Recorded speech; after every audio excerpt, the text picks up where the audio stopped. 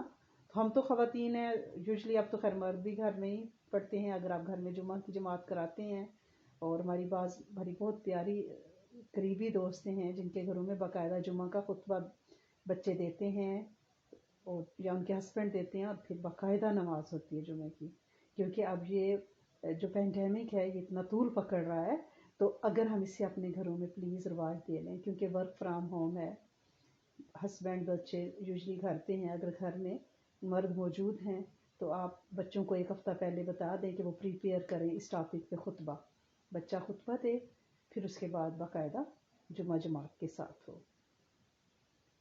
جو سنتیں 4 رکھتی ہیں، یعنی ان کی 4 رکھتے ہیں جیسے زہر سے پہلے، ٹھیک ہے نا، یا جمعے کے دن، تو ان 4 رکعتوں کو 2 کر کے سلام نہیں پھیرنا، وہ سنتیں ادا نہیں ہوں گی، 2 پڑھی سلام پھیرا پھر 2 کی نیت کی، نہیں، فقہا کیا فرماتے ہیں، وہ 4 کی نیت کرنی ہے، 2 رکعت پہ تشہد پھیرنا ہے، اور پھر 4 کے بعد درود شریف پڑھ کے سلام پھیرنا ہے۔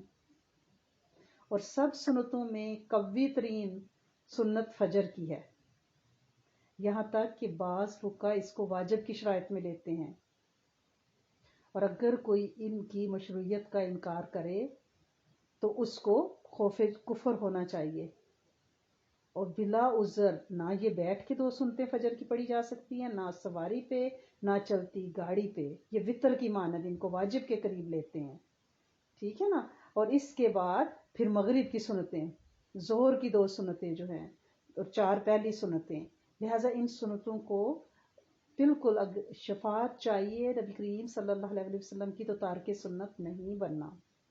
دیکھیں ویسے تو ہم ہر چھوٹی سے چھوٹی سنت کو الحمدللہ رب العالمین پکڑ کے رکھنے کی کوشش کرتے ہیں، پانی بیٹھ کے پیتے ہیں، واش روم کی دعا پڑھ کے جاتے ہیں، بایاں پیر باتھ روم میں ڈالتے ہیں، دائیں کروٹ سوتے ہیں، بستر 3 بار جھاڑتے ہیں، سیڑھیاں چڑھتے اترتے سبحان اللہ، چڑھتے ہوئے اللہ اکبر پڑھتے ہیں، لیکن اتنی بڑی جو نماز کا ایک حصہ ہے اس کو ہم چھوڑ دیں کہ ہمارے پاس وقت نہیں ہے، یہ تو کوئی بات نہ ہوئی نا۔ یہ قوی ترین سنتیں ہیں جو موقدہ ہیں، ان کو قطعی طور پہ نہیں چھوڑنا۔ زندگی کیا مصروفیت ہے زندگی کی، یہ وہاں کام آئیں گی جب ہم زمین کے چند ہاتھ نیچے جائیں گے نا، پھر پتہ چلے گا کہ ہائے ہم تو کیا فضول کی مشقتوں میں بھاگتے رہے۔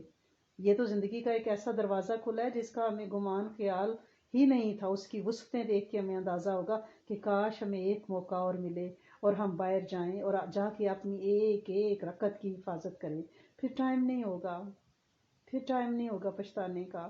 اس لیے یہ اویکننگ کالز ہیں، یہ ہماری سٹنگز، کہ اس میں ہم بیٹھ کے اپنی درستگی کر لیں، اور رمضان سے آنے سے پہلے ہم اپنی نماز میں پختہ ہو جائیں، اور پوری کی پوری نماز، فرائض، سنت موقدہ، غیر موقدہ اور نوافل، ٹھیک ہے نا؟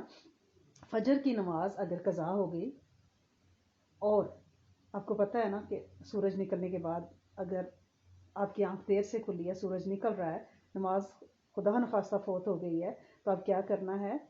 اس پہ افسوس کرنا ہے۔ علماء تو یہاں تک کہتے ہیں اتنا افسوس کیا جائے کہ جتنا گھر کا کوئی فرد خدا نخواستہ فوت ہو جائے تو افسوس کیا جاتا ہے، اتنا افسوس کیا جائے قضا ہونے پہ، اور پھر زوال سے پہلے پڑھنی ہے تاکہ صاحب ترتیب رہیں۔ تو پھر سنتیں قضا ضرور پڑھنی ہے۔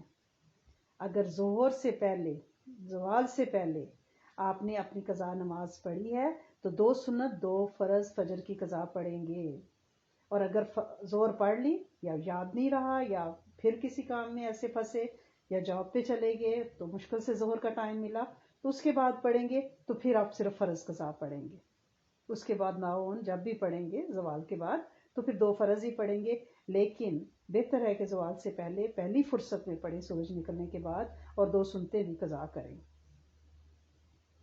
اب کسی نے 2 رکعت نفل تہجد کا ٹائم سمجھ کے کوئی پڑھ رہا تھا، جاگا، 2 رکعت نفل کی نیت کی، اور یہ تھا کہ ابھی فجر کی اذان نہیں ہوئی، بعد میں پتہ چلا کہ فجر کی اذان تو ہو گئی ہے، تو یہ رکعتیں اس کی سنت کی قائم مقام ہو سکتی ہیں، اگر وہ دوبارہ سنت نہ بھی پڑھیں گے تو یہ اس کی قائم مقام ہوں گی، لیکن اگر پڑھ لیں تو افضل ہے۔ جب تک اذان نہ ہو فجر کی سنتیں پڑھنا جائز نہیں ہے۔ کلیئر کرنا ہے ٹائم کو. اور پھر بعض لوگ آج کل روزے رکھ رہے ہیں تو سحری کھائی، پتہ ہی نہیں ہے، اوپر آئے بھی 2-3 منٹ رہتے ہیں اذان میں اور آرام سے سنتے پڑھ لی. نہیں، اذان کے بعد سنت پڑھنی ہے. اس سے پہلے جو پڑھی وہ آپ کے نفل ہو جائیں گے، دوبارہ دہرانی پڑے گی. ٹھیک ہے. اب اس میں ایک اور بھی ہے کہ فجر کی سنت قضا ہوگی، فرض پڑھ لیے. سنت کیسے قضا ہوگی؟ آپ لیٹ جاگے خدا نخواستہ اور دیکھا کہ تھوڑا ٹائم ہے، اگر میں سنتیں پڑھتی ہوں تو فرض جاتے رہتے ہیں. ٹھیک ہے نا. تو بہتر ہے کہ جب سورج طلوع ہو جائے پورا تو اس کے بعد آپ سنتوں کی قضا ضرور پڑھ لیں، زیادہ افضل ہے. ٹھیک ہے نا. جب سورج تھوڑا بلند ہو جائے تو آپ پہلے سنتوں کی قضا کریں، پھر آپ اشراق پڑھیں.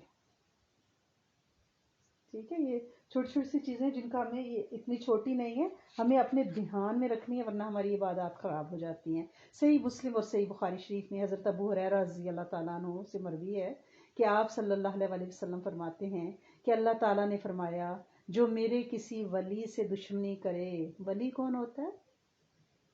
ولی کون ہوتا ہے؟ دوست. اللہ کا ولی کو ہوتا ہے دوست.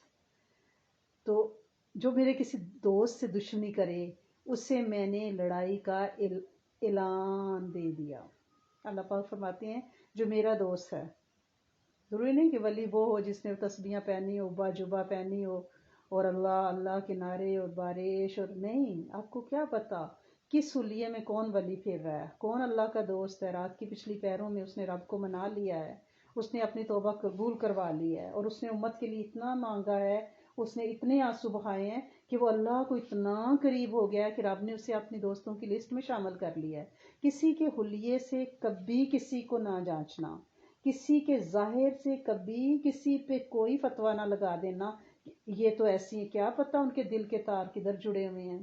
ٹھیک ہے نا. تو اللہ پاک فرما رہے، تو لہٰذا جب حدیث مبارکہ میں یہ ہے کہ اللہ پاک نے فرمایا میرا اس کے خلاف اعلان جنگ ہے، اور جس کے خلاف علماء فرماتے ہیں رب اعلان جنگ کر دے اس کی جیت کا تو کوئی مکان ہی نہیں ہے. رب کے سامنے تو مخلوق نے ہارنا ہی ہے. اور جب کوئی بڑے سے بڑا بادشاہ کسی چھوٹی حکومت پہ اٹیک کرتا ہے تو سب سے پہلے کیا لوٹتا ہے؟ خزانہ لوٹتا ہے. رب سے بڑا بادشاہ کوئی نہیں ہے. اور جب کسی ہم جیسی احقر مخلوق پہ جس نے رب کے ولی کو ناراض کیا ہے اس کے مقابلے میں رب آ جائے گا تو پھر رب سب سے پہلے اس کا خزانہ لوٹے گا، تاراج کرے گا. اور خزانے میں سب سے بڑی چیز ایمان ہے. ایمان جاتا رہتا ہے. لہٰذا اللہ کے بندوں سے کبھی دشمنی نہ کرنا، وہ جو بھی ہے، نہ کسی پہ کوئی ججمنٹ دینا. ہمیشہ عاجزی سے اپنی سٹیئرنگ کو واچ کریں. یہ زندگی کا ہائی وے ہے، یہاں ہر کوئی اپنی گاڑی چلا رہا ہے زندگی کی. اگر آگے پیچھے دوسروں کی طرف متوجہ ہوں گے تو ایکسیڈنٹ ہو جائے گا، ایمان لٹنے کا خطرہ ہے. لہٰذا اپنے سٹیئرنگ پہ دھیان دیں، کامنٹ سے باز رہیں. اس حدیث کو ابھی میں نے کمپلیٹ نہیں کیا، میں دوبارہ آپ کو سنا رہی ہوں کہ آپ نے فرمایا کہ اللہ تعالیٰ فرماتے ہیں جو میرے کسی ولی سے دشمنی کرے اسے میں نے لڑائی کا اعلان دے دیا، اور میرا بندہ کسی شے سے اس قدر تقرب حاصل نہیں کرتا جتنا فرائض سے ہوتا ہے. کہ میرے قریب کوئی بندہ اتنا زیادہ تیزی سے نہیں ہوتا جتنا فرائض ادا کرنے سے ہوتا ہے، اور نوافل کے ذریعے ہمیشہ میرا قرب حاصل کرتا رہتا ہے یہاں تک کہ اسے میں اپنا محبوب بنا لیتا ہوں. اگر وہ مجھ سے سوال کرے تو اسے دوں گا، اگر پناہ مانگے تو پناہ دوں گا. تو ہم کیوں نہ نوافل کے ذریعے اللہ کا قرب حاصل کریں کہ وہ ہم مانگیں اور وہ دے دے، ہم سوال کریں اور وہ جھولیاں بھر دے. اگر ہم یہ چاہتے ہیں کہ ہماری جھولیاں بھری جائیں، ہماری ہتھیلیاں چہرے پہ پلٹنے سے پہلے مستجابی حاصل کریں، تو اس کا یہی طریقہ ہے کہ نوافل کی کثرت کریں. مسلم، ابو داؤد، ترمذی، نسائی میں حضرت بی بی ام حبیبہ رضی اللہ تعالی عنہا سے روایت ہے کہ آپ صلی اللہ علیہ وسلم فرماتے ہیں جو مسلمان بندہ اللہ کے لیے ہر روز فرض کے علاوہ نفل یعنی سنت، میں نے آپ کو بتایا نا کہ علماء جو ہے سنن اور نوافل کا ایک ہی باب لکھتے ہیں کہ 12 رکعتیں روز پڑھے گا. یعنی فرائض کے علاوہ کتنی سنن؟ 12 رکعتیں پورے دن میں پڑھے گا. اللہ تعالیٰ اس کے لیے جنت میں ایک مکان بنائے گا، ایک محل بنائے گا. اور وہ کیا فرماتے ہیں آپ صلی اللہ علیہ وسلم؟ 4 زور سے پہلے، 2 ظہر کے بعد، 2 بعد مغرب، 2 بعد عشاء، اور 2 قبل از فجر. یہ 12 رکعت ہیں. ان کی جو تفصیل ہے نا وہ صرف ترمذی میں ہے، باقی میں اتنی ہی حدیث ہے کہ روز جو 12 سنتیں پڑھے گا اللہ کریم اس کے لیے جنت میں ایک محل بنا دیں گے. تو ہم اپنے، اس کا مطلب ہے کہ ہمارے بچے، ہم کہتے ہیں دنیا میں ان کو گھر ملیں، ان کو محلات ملیں، ان کے بڑے بڑے مینشنز ہوں، لیکن جنت کے مینشن سے وہ روز محروم رہ جائیں خدا نخواستہ، اور وہ کہیں کہ صرف فرض پڑھنے ہیں. اور آج کل کچھ نام نہاد گروہ ایسے ہیں جو علماء کے لبادے میں جو یہ کہہ رہے ہیں کہ صرف فرض پڑھو یوتھ کو، اور یوتھ جو ہے سلولی پھر فرض سے بھی جائے گی نا. نوافل چھوٹے سننے، غیر موقدہ چھوٹی، موقدہ چھوٹی، پھر فرائض رہ گئے، فرائض بھی ہاتھ سے نکل جاتے ہیں. اس لیے ہمیں ضرور اپنے بچوں کے لیے یہ سارے محل مینشنز آخرت کے لیے بنوانے ہیں، اور 12 رکعت سنن ضرور ان کی زندگی میں شامل ہوں، ہمارے پیاروں کی زندگی میں. ایک اور حدیث میں ترمذی نسائی ابن ماجہ میں بی بی ام المومنین حضرت عائشہ رضی اللہ تعالیٰ عنہ سے ہے کہ جو ان پر محافظت کرے گا، یعنی پکی روز 12 سنتیں پڑھے گا پورے دن میں، جنت میں داخل ہوگا. گویا جنت کا ٹکٹ، جنت کا پرمٹ وہ دے کون رہا ہے؟ نبی کریم صلی اللہ علیہ وسلم. اور روایت کہاں سے آئی ہے؟ ان کی زوجہ محترمہ سے، حضرت بی بی عائشہ صدیقہ سے، کہ جو اس پہ محافظت کرے گا پکا ہو جائے گا، جنت میں داخل ہوگا. اور ترمذی شریف میں حضرت عبداللہ بن عباس رضی اللہ تعالیٰ عنہما سے مروی ہے کہ آپ صلی اللہ علیہ وسلم نے فرمایا ادبار نجوم یعنی ستاروں کے پیٹ پھیرنے کے وقت فجر سے پہلے 2 رکھتے ہیں، اور ادبار سجود مغرب کے بعد 2. یعنی یہ سنن کا واقعہ ہے کہ جب آپ صلی اللہ علیہ وسلم فرما رہے ہیں تو ان کو پڑھنا ہے، یہ پڑھنے کے لیے ہیں. ایک اور روایت میں حضرت عائشہ صدیقہ فرماتی ہیں کہ آپ صلی اللہ علیہ وسلم نے فرمایا فجر کی 2 رکعتیں دنیا و معافیات سے بہتر ہیں. گویا اس پورے یونیورس میں جو کچھ ہے اسے آپ ایروپلینز کہہ لیں، گاڑیاں کہہ لیں، محلات کہہ لیں، کروز کہہ لیں، شپس کہہ لیں، کچھ بھی بڑی سے بڑی چیز کہہ لیں، ان سب سے بہتر فجر کی 2 سنتیں ہیں. ایک اور روایت ہے بخاری مسلم میں کہ نبی کریم صلی اللہ علیہ وسلم ان کی جتنی محافظت فرماتے کسی اور نفل نماز کی نہیں فرماتے تھے. فجر کی 2 سنتیں. طبرانی میں عبداللہ بن عمر رضی اللہ تعالیٰ عنہما سے روایت ہے کہ ایک صاحب نے عرض کیا یا رسول اللہ صلی اللہ علیہ وسلم، کوئی ایسا عمل ارشاد فرمائیے کہ اللہ تعالیٰ مجھے اس سے نفع دے، یعنی مجھے فائدہ دے، بینیفٹ ملے مجھے. تو آپ نے فرمایا فجر کی 2 رکعتوں کو لازمی کر لو، ان میں بڑی فضیلت ہے.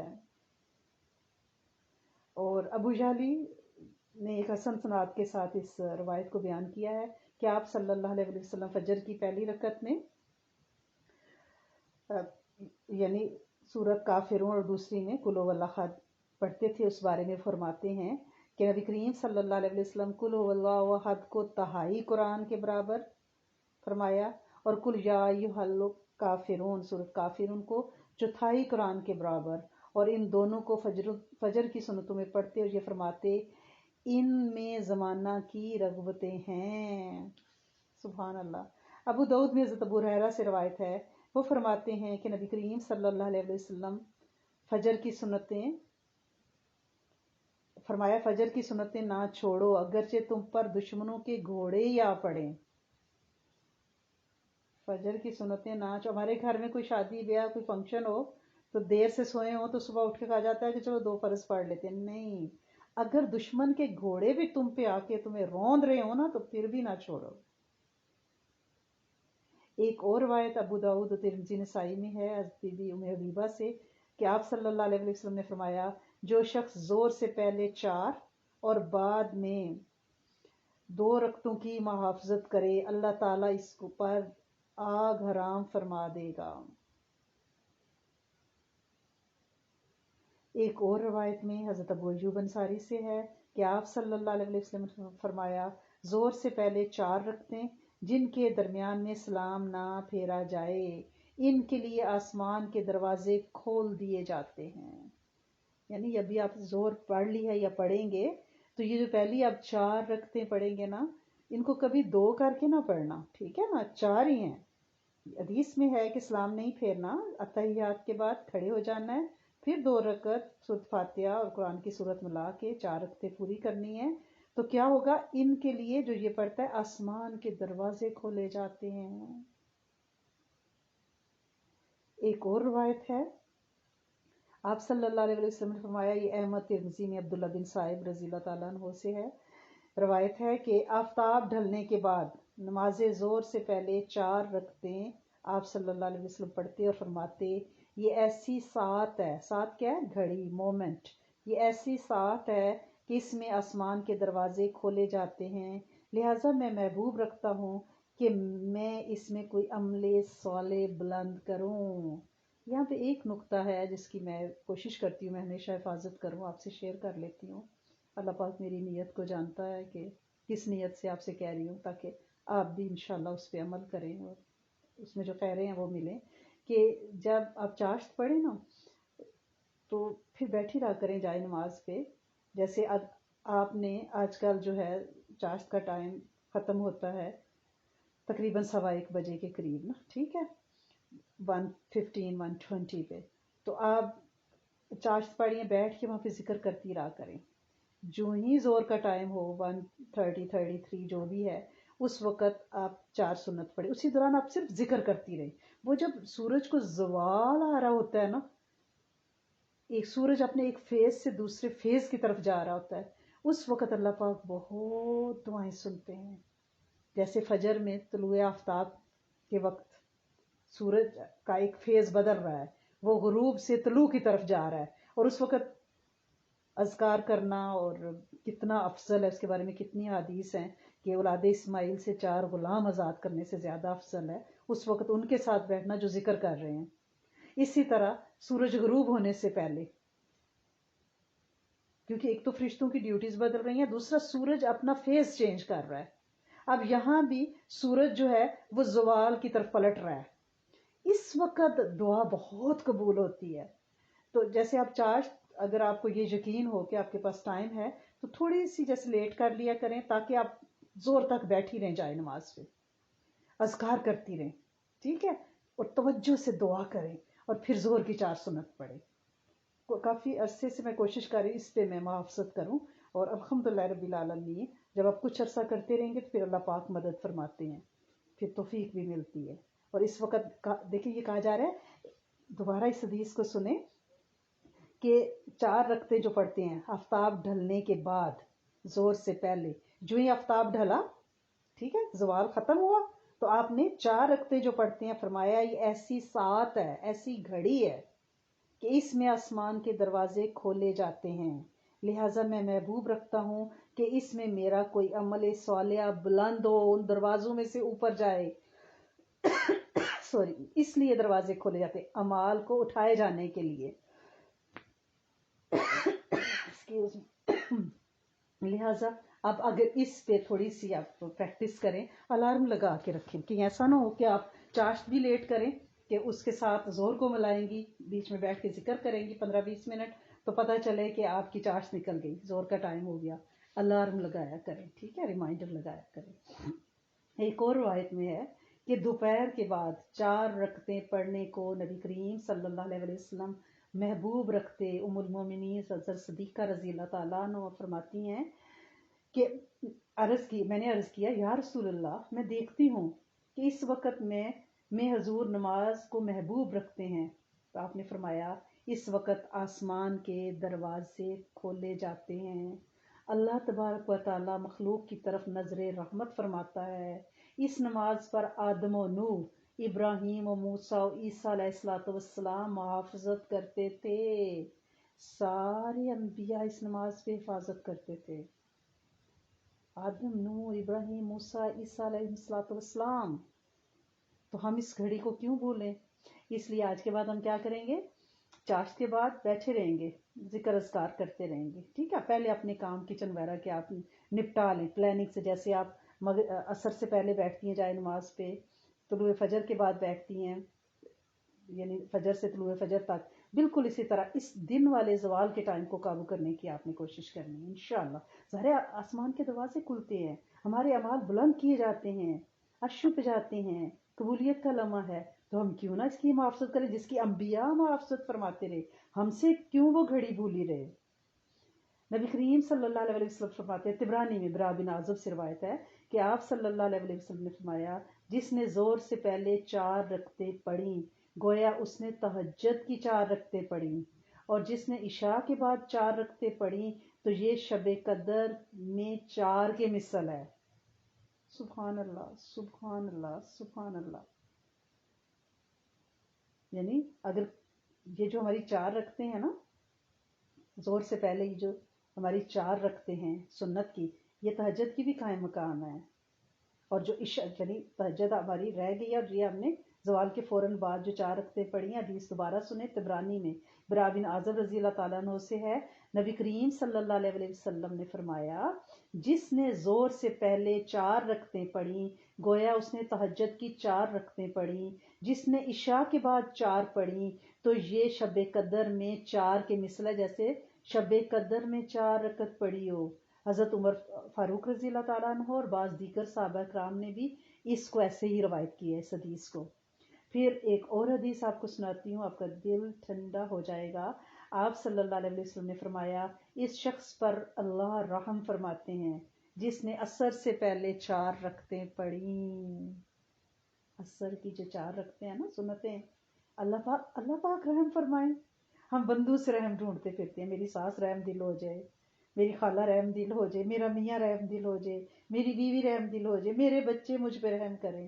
ہم لوگوں سے رحم ڈھونڈتے ہیں، رب رحم کرے گا تو مخلوق خود ہی رحیم ہو جائے گی، یا فکر نہ کریں۔